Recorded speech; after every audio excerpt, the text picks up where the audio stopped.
Rhod Vlog. Rhod Vlog. On this edition of the Rhod Vlog, I'm in Edinburgh for the Edinburgh Fringe Festival, the largest arts festival in the world. In 2017, the Fringe consisted of an amazing 3,398 shows. This year, I was one of them. My first challenge was to find my room in the Hall of Residence I'd booked. Well, I've made it to Edinburgh, sort of. Can't find my blinking room. Could be anywhere. It's ludicrous. Absolutely ludicrous. South Wing. No. God damn it. Out and about, me and Joe Baines. We have seen Sean Morley and then Matthew Hyden back to back. We didn't have to leave the venue, so that was nice. And Joe spun a yarn to some women that you were. What did you say? You were my servant. Manservant, Manservant. So, which paints me in a very bad light, but I do quite like the idea of having a servant. So you owe me a cup of tea. So you said you make me tea. Yes, I'm your tea boy or tea man. Or well, you did buy me a cup of coffee, which anything is better. Well, because I'm a chronic caffeine addict, and tea just doesn't give you the hit that coffee does. Tomorrow the real madness begins. Murph in the morning. Somebody asked me when my show was on, and I said 11:10 in the morning. I said, "Oh, are you doing a kids show?" I was like, maybe I ought to. Like, it is very early for Edinburgh. The thing is, there will be a lot of kids around the counting house at 11 in the morning. So I don't know what kind of audience you're going to have tomorrow. I don't really mind as long as their parents are. Understand this, It's because we don't have anyone particularly blue, but it's not for kids. So some of the acts might do some swearies. I don't tend to, but you never know. I might lose it tomorrow and say like flip or something awful. I don't know. Okay, it's 9:40 in the morning. Crack of dawn for Edinburgh. And I'm going to be at my venue for 10, do an hour worth of flyering, and then I'll hopefully get a crowd in. Last night I did an appalling gig, in which the gig was appalling and I was equally appalling. I guess I matched them. I should have just gone to bed. I was feeling awful last night. I think I've caught sniffles off someone on the train, but feel better now. Still got a good 7 hours sleep, which is a lot for Edinburgh. It's just a bit daunting because I don't want to just perform to nobody like what happened last night. So I'll just have to give it my best. Luckily, I've got some comics I know pretty well on the bill with me today, so they'll hopefully help me out. So yeah, let's go have breakfast, and then I will go up to the venue. The hour leading up to your Edinburgh show is absolutely key in terms of flyering. It's time to hit those streets and try get bums on those seats. Ladies and gentlemen of the Edinburgh Fringe, get ready for mirth! With Rhodders. Now please welcome your host that goes great with toast. It's Rhodders! Yes! Good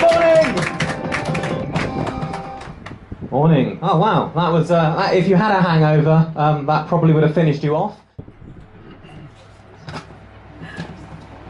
Am I Benjamin Netanyahu? The founder of the Yahoo search engine. That was really, really good. Got over 20 in, small room, couldn't be happier. Got like 30 quid in the bucket, which is very good. 2 people gave a tenner, it's amazing. Few people were playing on their phones. I told one lady politely off for doing Sudoku and she then left. But to be honest, I'd rather those sorts of people leave. Like I said to the audience, next time I'm marketing my show at people who are dyscalcular, so I will not have to compete with Sudoku. But yeah, this has been really good because I was convinced when I was flying at 10 this morning there was no one here, and we got away with it. We managed to get people in, so I couldn't be happy about that.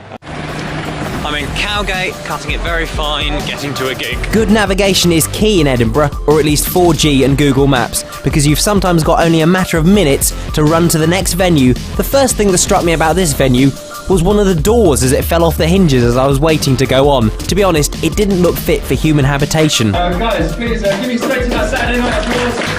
Welcome to the stage.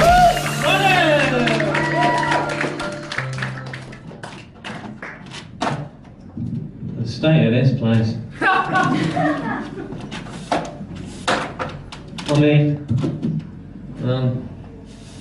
I'll be with you in a minute, but it's just, I'm not a tidy person. But this is next level ludicrous. Are those angle poise lights? I've been looking for those. I have one on my bedside table, one next to my bedside table in case someone steals the one on my bedside table, and then I have another in the drawer of my bedside table, all of which have mysteriously gone missing. I blame an award-winning Mr. John Hoobs. Right, well, I'm no longer in the mood for cleaning, you'll be pleased to know. Hello. Just leaving my accommodation. Well, quite a late night last night. But yeah, I'm going to go up to Gilded Balloon and Flyer and see if we get in as many people as we did yesterday. I'll be very happy. Could you tell me either your hobby or your jobby? Hobby or jobby? Yeah, whichever. Surfing. Awesome. Is that a job or a hobby? Oh my gosh, this guy is too cool for Edinburgh. Not many waves to catch around here. Where do you tend to surf? At the beach. Excellent. Touche. I much prefer surfing online. So there's less chance of being stung by a jellyfish or shown up like by a man like Jesse. Excellent. After another full-on day of comedy, I decided to take some time out and climb up to the top of Arthur's Seat. I mean, he must have had a pretty big bottom. This place is huge. That joke never made it into the show.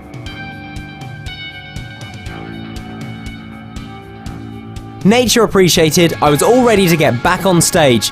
The next morning I was particularly excited about my show because I'd managed to book one of my favourite pro wrestlers, COLT CABANA. Why? Because Edinburgh's a magical place. However, it turned out he wasn't quite sure what he'd signed up to do. Also, this show featured the slickest beginning ever. Good morning!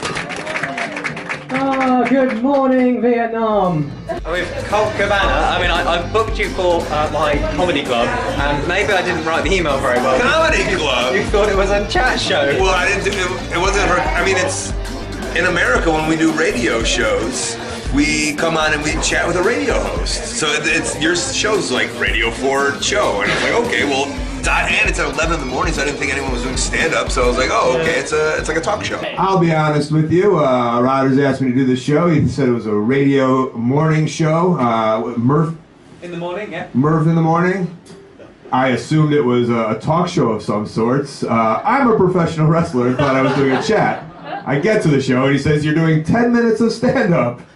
That's not what I do. I wrestle people. You must have been disappointed when you didn't see Howard Stern coming to interview you. Yeah, well, you did have your whack pack with you. So. We did, yeah, we had a whack pack, remember? Oh god, it was fun though. Like you got them round, despite the fact some of them were 60 odd and probably never watched wrestling. I mean, luckily I do. They all laughed at even the old ones laughed at the Steve Austin reference. Yeah, they knew that. They knew it. Yeah, my Jane Austen and Steve Austin reference. Yeah, luckily I do have some quote unquote material in my back pocket. So. And then, because I'm doing ACMS, I was going to do which is the Alternative Comedy Memorial Society, and I suggested a thing where I read the top jokes, and like because it's kind of an ongoing joke between people that know my shit, is that like I'm pretty dumb and have no clue what's going on and don't get most of the jokes and references. So I read out some of the top 50 jokes and why I didn't understand them. This is from Athena Kukblinu.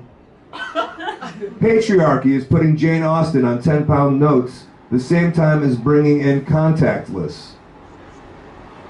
Oh, you're with me on this one, man. All right, fair enough. Three things I don't know: patriarchy, Jane Austen, and contactless. Right in my head, this lady Jane Austen, who in my wrestling head is the sister of Stone Cold Steve Austin. She I think that makes me and COLT CABANA tag team champions at the Edinburgh Fringe. But there was no time for post-match celebration. I had to leg it to the Three Sisters to gig for Joe Baines. It's called the Wee Room for a reason. It is Scottish for small, or little, or confined, or if you're an estate agent, cosy. This turned out to be one of the toughest gigs of the entire run. Too many people crammed in a very small room. It was actually pretty scary.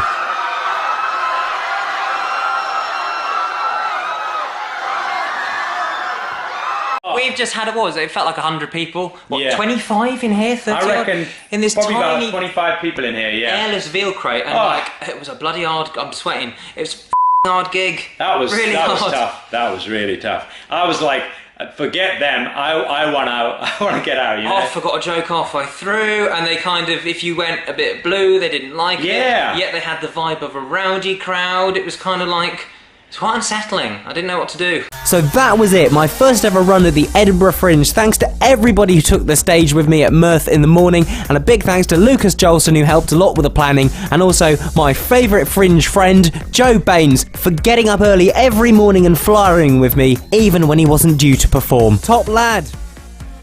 Right, I'm back from the Fringe, although I got back and then dumped me washing and all that stuff, and then immediately rushed out to go to a gig at the Sun Inn in Castle Street for Jeff Steele's Go On My Son.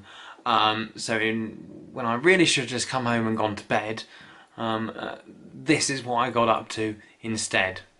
You lot are no bloody hell either. They've made their own little... Look at this lot. They're living in it. They've even got better decor. They've got paintings up. They've got bloody wine bars. They've got a man telling an anecdote. Sir, what is your anecdote? And why are you gesticulating like an Italian? You look like you're having more fun than me. What's the anecdote you're telling? Audrey, who gave you dart? Who gave me... Oh, look, mate, if you've been paying attention and come to the beginning of the seminar, you were outside, mate, I'll be outside. Oh, no, he's copying, mate. What? Oh, God, what have I started? This is all, look, guys, I think we just need to... Calm down. What the drunk psychopath said, you need to calm down.